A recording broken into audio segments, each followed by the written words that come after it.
G Telugu Zee news editor Bharat గారు మాట్లాడాల్సిందిగా కోరుతా ఉన్నాను. సమయం తక్కువనే ఉన్నది, మనకు 5 వరకే ఉన్నది కాబట్టి 5:30 వరకే ఉన్నది కాబట్టి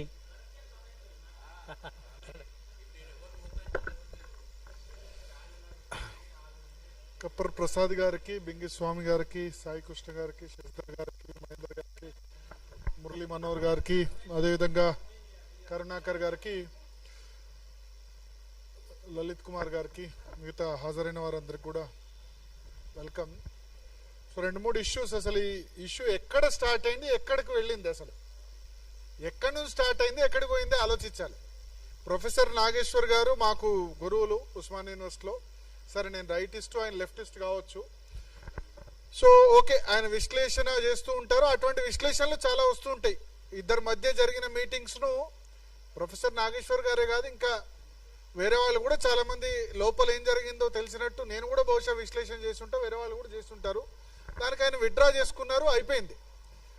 అక్కడ ప్రొఫెసర్ నాగేశ్వర్ తెలంగాణ వాడైనందుకు ఆయన మీద కుట్ర పన్నారు. ఇంకెంతకాలం ఆంధ్ర అన్న నేను తప్పు పడతా.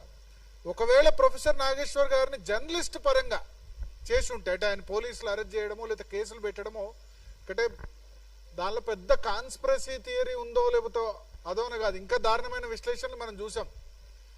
సో జర్నలిస్ట్ గా గనక ఒకవేళ ప్రొఫెసర్ నాగేశ్వర్ గనక round table press club meeting పెట్టుంటే డెఫినెట్ గా సపోర్ట్ చేస్తుండేవాళ్ళ కదా. ఎందుకంటే ఏ జర్నలిస్ట్ కైనా రావచ్చు, చేసిన విశ్లేషణ బట్టి కేసు పెడతా అంటే ఆయన బూతులు మాట్లాడలే, బ్లాక్ మెయిల్ చేయలే. బూతులు మాట్లాడిన వాళ్ళు, బ్లాక్ మెయిల్ చేసిన వాళ్ళు ఇంకా చాలా దారుణమైన జర్నలిస్టులు ఉన్నారు కదా.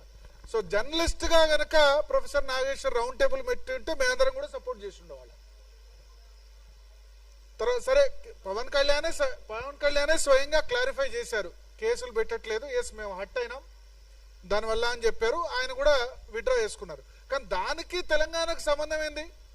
ఇప్పుడు నేను తెలంగాణలో ఉండి ట్రంప్ గురించి కూడా చేస్తున్నా విశ్లేషణ. నన్ను అమెరికా వాళ్ళు లేకపోతే నా వీసా రిజెక్ట్ చేస్తే తెలంగాణ వాడినందుకు వీసా రిజెక్ట్, ఎందుకంటే ట్రంప్ పెట్టాడు కదా సోషల్ మీడియాలో కామెంట్స్, అమెరికన్ గవర్నమెంట్స్ పెడితే వీసా రిజెక్షన్ ఇవన్నీ జాగ్రత్త, స్టూడెంట్స్ కూడా జాగ్రత్తగా ఉండాలని చెప్పాడు కదా.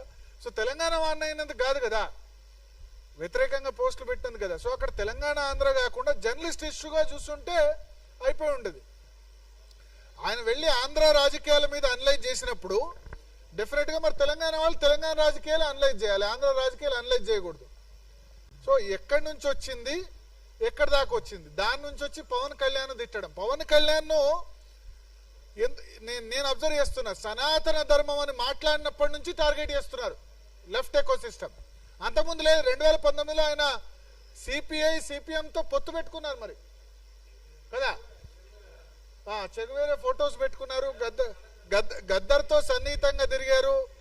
19లో అలయన్స్ విత్ సిపిఐ సిపిఎం ఇద్దరితో అలయన్స్, అఫీషియల్ అలయన్స్ ఉంది 2019లో. అప్పుడేం టార్గెట్ చేయలేదు. ఎప్పుడైతే సనాతన ధర్మం అని గత కొద్ది రోజులుగా మాట్లాడుతున్నారో అప్పటి నుంచి టార్గెట్ అయిపోయినారు లెఫ్ట్ ఎకో సిస్టమ్ కు ప్రత్యేకంగా.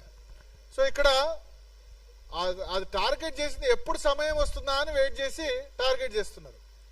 టార్గెట్ చేసి పవన్ కళ్యాణ్ తెలంగాణ మీద దాడి. జూన్ 2వ తేదీన పవన్ కళ్యాణ్ నవనిర్మాణ సభ అని పెడతా అనుకున్నారు. ఆయన సమైక్యాంధ్ర సభ పెడదాం అనుకున్నారు. ఇక్కడ కాదు కదా, తెలంగాణ నవనిర్మాణం అన్నారు, తెలంగాణ కొత్త నిర్మాణం అన్నారు, సామాజిక తెలంగాణ అన్నారు, లేకపోతే తెలంగాణ బంగారు తెలంగాణ అన్నారు, నవనిర్మాణం అని చెప్పారు. దానికి సభ ఎందుకు నిరాకరించాలి కాంగ్రెస్ ప్రభుత్వం?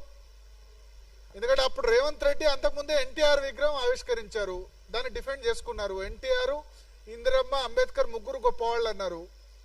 అన్నప్పుడు ఆయనకు సొంత పార్టీలో వచ్చింది, ఇక్కడ నుంచి కూడా వచ్చింది. ఎన్టీఆర్ విగ్రహం ఎందుకు, ఇక్కడ చాలా విగ్రహాలు ఉన్నాయి కదా ఎందుకు పెట్టడం అని. సో దాన్ని కప్పుపుచ్చుకునేందుకు రేవంత్ రెడ్డి సభకు నిరాకరిస్తే గనక ఓకే దాన్ని బ్యాలెన్స్ చేసినట్టు అవుతాయని ఆయన అనుకున్నారు. అనౌన్స్ చేసినట్టు చేసి అటు ఎన్టీఆర్ సపోర్ట్ చేశారు, ఇటు పొన్నం ప్రభాకర్ తర్వాత మిగతా మినిస్టర్స్ ను వాళ్ళని తిట్టుమని, పవన్ కళ్యాణ్ తిట్టుమని బ్యాలెన్స్ చేసినట్టయింది. అంటే ఎన్టీఆర్ విగ్రహాన్ని అది చేసినందుకు సీమాంధ్ర ఓట్లు, ఇటు తిడితే గనక తెలంగాణ ఓట్లను ఆయన బ్యాలెన్స్ చేసుకునే ప్రయత్నం చేశారు. సో అల్టిమేట్ గా దీనిలో ఎవరికి వాళ్ళు మా ప్రయోజనం ఏందని చూసుకున్నారు తప్ప దీన్ని రిపర్కేషన్స్ ఏందని ఆలోచించలే. 12 సంవత్సరాల తర్వాత కూడా పవన్ కళ్యాణ్ వస్తే తెలంగాణ వాద అస్తిత్వం దెబ్బతింటుంది అంటే అంత వీక్ గా ఉందా తెలంగాణ వాదం? తెలంగాణ అస్తిత్వం అంత వీక్ గా ఉందా? అంత బలహీనంగా ఉందా? తెలంగాణ సాయి గారు అన్నట్టు తెలంగాణ రాష్ట్ర ఏర్పాటు అందరం సమర్థించాం. ఇక్కడ ఉన్న వాళ్ళందరూ కూడా శశిధర్ గారు సమర్థించారు, అందరూ సమర్థించారు. ఎందుకంటే భారత రాజ్యాంగానికి లోబడి ప్రత్యేక రాష్ట్రాన్ని ఏర్పాటు అనేది భారత రాజ్యాంగానికి లోబడి ఉంది.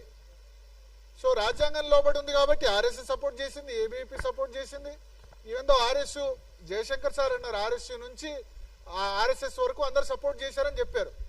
సో ఎవరి ఎజెండా వాళ్ళది. బట్ ఏబీ పైన లేకపోతే రైట్ వింగ్ అయినా ప్రాంతాలుగా విడిపోదాం, ప్రజలు కలిసి ఉందామని చెప్పి, అంతే కదా. సో రెండు చోట్ల కేవలం సేమ్ స్టాండ్ వినిపించింది భారతీయ జనతా పార్టీ లేకపోతే రైట్ ఎకో సిస్టమ్ మాత్రమే. ప్రాంతాలుగా విడిపోదాం, ప్రజలుగా కలిసి ఉందాం. ఏబీపీ అక్కడ ఎస్ఎఫ్ఐ లేకపోతే ఎన్ఎస్యుఐ అక్కడ ఉద్యమాలు ఇక్కడ ఉద్యమాలు చేసాయి. బట్ అఖిల భారతీయ విద్యార్థి పరిషత్ మాత్రం నా రక్తం నా తెలంగాణ అని రక్తం ఇచ్చి తెలంగాణ చేయాలని చేసింది. సో అక్కడ ఆంధ్ర ప్రాంత ఏబీపీని కూడా కన్విన్స్ చేసింది. అది కదా రైట్ కన్వెన్షన్. ప్రాంతాలుగా విడిపోదాం, ప్రజలుగా కన్విన్స్ చేద్దాం. సో నిజానికి చెప్పాలంటే 11 సంవత్సరాలుగా 10 సంవత్సరాలుగా ఎటువంటి అన్టువర్డ్ ఇన్సిడెంట్ జరగలేదు. మొదటి ఎస్ సమైక్యాంధ్ర ఉన్నప్పుడు కూడా ఏబీపీ అక్కడ సమైక్య. సో ఇక్కడ చాలా క్లియర్, ఇక్కడ 11 సంవత్సరాలుగా ఎటువంటి అన్టువర్డ్ ఇన్సిడెంట్ జరగలేదు. ఒక మొదటి 1.5 year కొంత టెన్షన్ ఉండే, బట్ ఆ ఓటుకు నేటు కేసు దాని తర్వాత అయిపోయింది. ఒక విధంగా కేసీఆర్ బీఆర్ఎస్ గవర్నమెంట్ రూలింగ్ కూడా మెచ్చుకోవాలి. ఎందుకంటే వాళ్ళు ఏం చేస్తారో అని అనుకున్నారు, బట్ ఏం చేయకుండా ఇన్వెస్ట్మెంట్స్ మిగతా అన్ని కాన్సన్ట్రేట్ చేశారు. ఎటువంటి ఇబ్బంది కలిగించలేదు. 2015 తర్వాత ఒక విధంగా ఎటువంటి ఆంధ్ర తెలంగాణ అన్న ఫీలింగ్ రాకపోవడం వల్ల హైదరాబాద్ చాలా గ్రో అయింది. ఇవాళ దేశంలో రంగారెడ్డి జిల్లా తలసరి ఆదాయంలో నెంబర్ 1. రంగారెడ్డి జిల్లా తలసరి ఆదాయంలో నెంబర్ 1 ఎట్లా అయింది? అందరి కృషితో అయింది. తెలంగాణ నుంచి వచ్చిన వాళ్ళు, ఆంధ్ర నుంచి వచ్చిన వాళ్ళు, నార్త్ ఇండియా నుంచి వచ్చిన వాళ్ళు, ఎస్పెషల్లీ నార్త్ ఇండియన్స్ అందరూ కూడా ఇక్కడే దీన్ని చాలా మంది లైక్ చేశారు. జేఎం లెంగ్డో లాంటి వాళ్ళు, వేరే ఈశాన్య రాష్ట్రాల నుంచి వచ్చిన వాళ్ళు కూడా ఇక్కడ వచ్చి సెటిల్ అయిపోయినారు. హైదరాబాద్ తమదే అనుకుంటున్నారు వాళ్ళు. సో ఇటువంటి పరిస్థితిలో ఇప్పుడు పవన్ కళ్యాణ్ ద్వారా లాస్ట్ 2-3 days ఏదైతే జరుగుతుందో ఆంధ్ర రాయలసీమ ప్రాంతాల నుంచి వాళ్ళకి కానీ మిగతా వాటికి కానీ మంచిది కాదు రాష్ట్రానికి. ఇక్కడ ఆలోచించాలి. సో ఇప్పుడు తెలంగాణ గో బ్యాక్ కాదు, తెలంగాణ అందరిని వెల్కమ్ చేయాలి, అందరు కమ్ బ్యాక్ చేయాలి. మనం ఆలోచించండి, ఈసారి వరి ప్రొక్యూర్మెంట్ కాలేదు. ఎందుకు కాలేదంటే బెంగాల్లో ఎలక్షన్ జరుగుతుంది, అందరు వెళ్ళిపోయారు. మనకు నాట్లు వేసేందుకు లేకపోతే హమాలీలు చేసేందుకు బెంగాల్ నుంచి, బీహార్ నుంచి, జార్ఖండ్ నుంచి వస్తున్నారు. మనకు హమాలీలు లేకపోతే ఈ లారీలు ఇవన్నీ దొరకకపోవడానికి కారణం ఏంటంటే బెంగాల్ వాళ్ళు అక్కడ ఓటింగ్ ఉందని చెప్పి వెళ్ళిపోవడం వల్ల ఆ ఇంపాక్ట్ పడ్డది తెలంగాణ మీద. మన కార్పెంటర్ ప్లంబింగ్ వరకు బీహార్ యూపీ నుంచి వచ్చిన వాళ్ళు చేస్తున్నారు. తర్వాత వంట మనకు మాస్టర్స్ ఎక్కడ కూడా ఇప్పుడు దొరకట్లేదు తెలంగాణలో, అంతా కూడా ఒడిశా నుంచి వచ్చిన వాళ్ళు చేస్తున్నారు. వీళ్ళంతా కూడా తెలంగాణ జీడిపిలో తెలంగాణ గ్రోత్ లో భాగస్వామ్యం అవుతున్నారు. నాట్లు వేసేందుకు ఇబ్బంది అవుతుంది జార్ఖండ్, బీహార్, బెంగాల్ నుంచి. లేకపోతే రైస్ మిల్లో హమాలీలంతా కూడా బీహార్ బెంగాలీస్. వాళ్ళు లేకపోతే ఎంత ఇబ్బంది అయింది. మన రైతులు కదా ఇబ్బంది పడ్డది. ఫాల్ సీలింగ్ పని చేసేది బీహార్ యూపీ, ప్లంబింగ్ వర్క్ చేసేది బీహార్ యూపీ. వీళ్ళు లేకపోతే మనం బతకగలమా? ఇది ఆలోచించాలి. ప్రపంచమే ఒక కుగ్రామం అయిపోయిన నేపథ్యంలో అందరినీ వెళ్ళగొడితే ఓన్లీ తెలంగాణలో మనం బై బర్త్ తెలంగాణ వాళ్ళు ఉంటే సాధ్యమా? ఆలోచించాలి. అమెరికా అంత పెద్ద దేశం ఎందుకైంది? అన్ని చోట్ల నుంచి పోయారు కాబట్టి అమెరికా అంత పెద్ద ఎకానమీ అయింది. సరే, ట్రంప్ ఏమంటారు? మా ఉద్యోగాలు మాకు కావాలంటారు. తెలంగాణ ఉద్యోగాలు తెలంగాణ కావాలని అడగండి, ప్రభుత్వ ఉద్యోగాల్లో వాటా అడగండి, దానికి ఇబ్బంది లేదు. కానీ ఇక్కడ ప్రజలు రావద్దు, వాళ్ళు సభలు సమావేశాలు పెట్టుకోవద్దు. ఇది ఎంత మేరకు కరెక్ట్ ఆలోచించాలి. సో తెలంగాణకు ఇక కావాల్సింది ఏంటంటే అందరి కంట్రిబ్యూషన్ కావాలి, అన్ని రాష్ట్రాల వాళ్ళు ఇక్కడ రావాలి. మార్వాడి గో బ్యాక్ అన్నప్పుడు నేను చెప్పా, మార్వాడి గో బ్యాక్ కాదు, మార్వాడి వెల్కమ్. ఇంకెంతమంది వస్తారు రండి. మార్వాడీలను చూసి మనం కూడా నేర్చుకోవాలి కదా, వాళ్ళ కష్టపడే గుణాన్ని మనం కూడా నేర్చుకోవాలి కదా.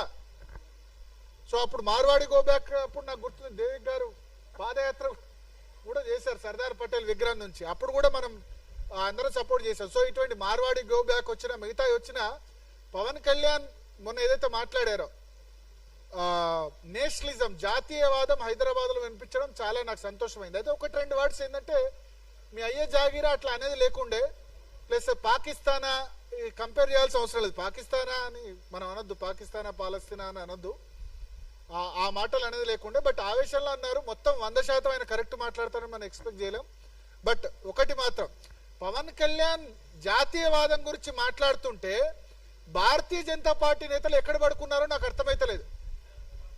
బీజేపీ నేతలు ఎక్కడ పండుకున్నారు? మీరు కదా జాతీయవాదం గురించి మాట్లాడాల్సింది, జాతీయవాద పార్టీ మీది కదా. ఏమైపోయినారు బీజేపీ ఎంపీలు ఎమ్మెల్సీలు? మీ ఓట్ల గురించి ఆలోచిస్తున్నారా?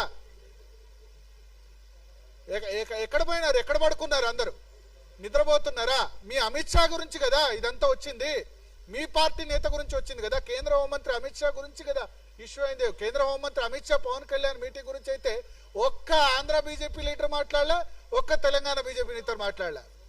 అంటే వీళ్ళు ఏంటంటే పవన్ కళ్యాణ్ తో మాకేం సంబంధం? అరే మీ అలయన్స్ పార్ట్నర్ అబ్బా ఎన్డీఏ, ఆయన మాట్లాడుతుంది సనాతన ధర్మం, ఆయన మాట్లాడుతుంది జాతీయవాదం. ఆయన వేరే మాట్లాడితే ఓకే, ఆయన జాతీయవాదం మాట్లాడినప్పుడు డిఫెండ్ చేయాల్సింది బీజేపీ లీడర్స్ కదా. సో నేను ఇక్కడ టీఆర్ఎస్ కాంగ్రెస్ లీడర్స్ కంటే ఎక్కువ తప్పు పట్టేది భారతీయ జనతా పార్టీ నేతల్ని. అందరూ ఒకళ్ళ మీద వాళ్ళు పోస్టర్లు వేసుకోవడం, లేకపోతే ఒకళ్ళనొకళ్ళు తిట్టుకోవడం, ఒకళ్ళనొకళ్ళు ఏమంటారు డిఫెండ్ చేసుకోవడం తప్ప ఒకళ్ళు బాధపడితే మంచిగా అయింది అనుకోవడం, వీడికి మంచిగా అయింది అనుకోవడం. ఎక్కడుంది గ్రూపిజం తక్క ఎక్కడుంది? జాతీయవాదం సపోర్ట్ చేయాలి కదా పవన్ కళ్యాణ్కి.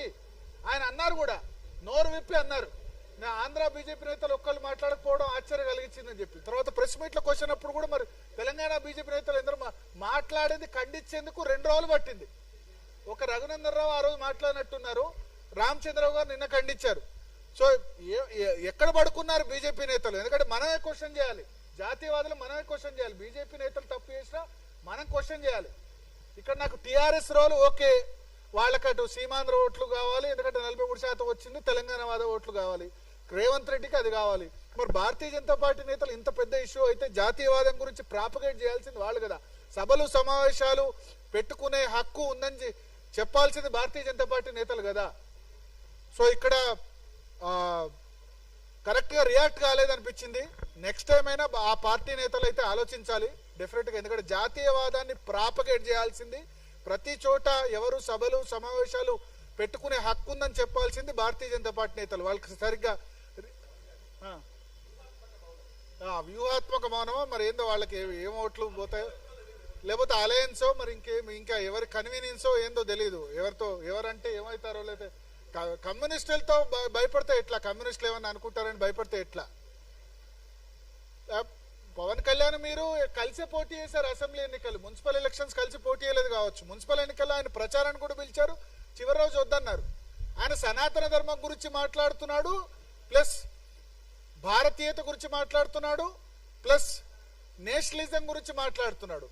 ఇవన్నీ కూడా దీన్ని డిఫెండ్ చేయాల్సింది భారతీయ జనతా పార్టీ నేతలు. నాకు మిగతా పార్టీలు వాళ్ళు తెలుసు, వాళ్ళ బిహేవియర్ ఎంతో తెలుసు. But I'm disappointed with Bharatiya Janata party leaders.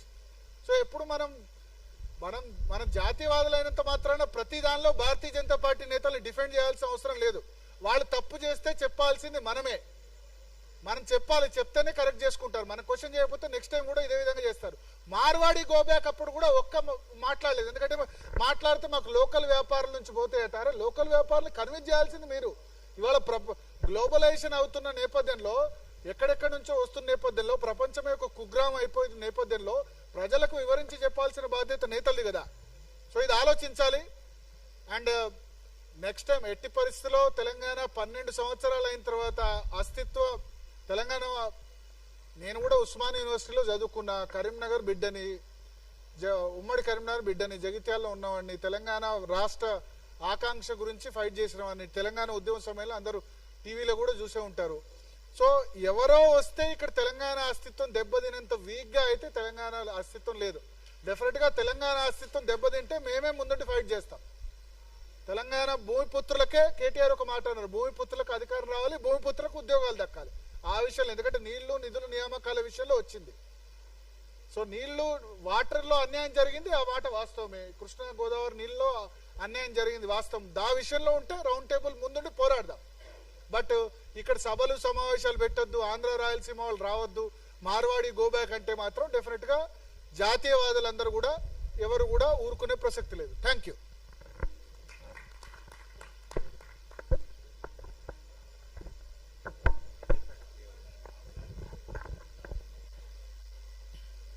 అనేక విషయాలను క్లుప్తంగా తెలియజేసిన భరత్ అన్న గారికి ధన్యవాదాలు. ఇప్పుడు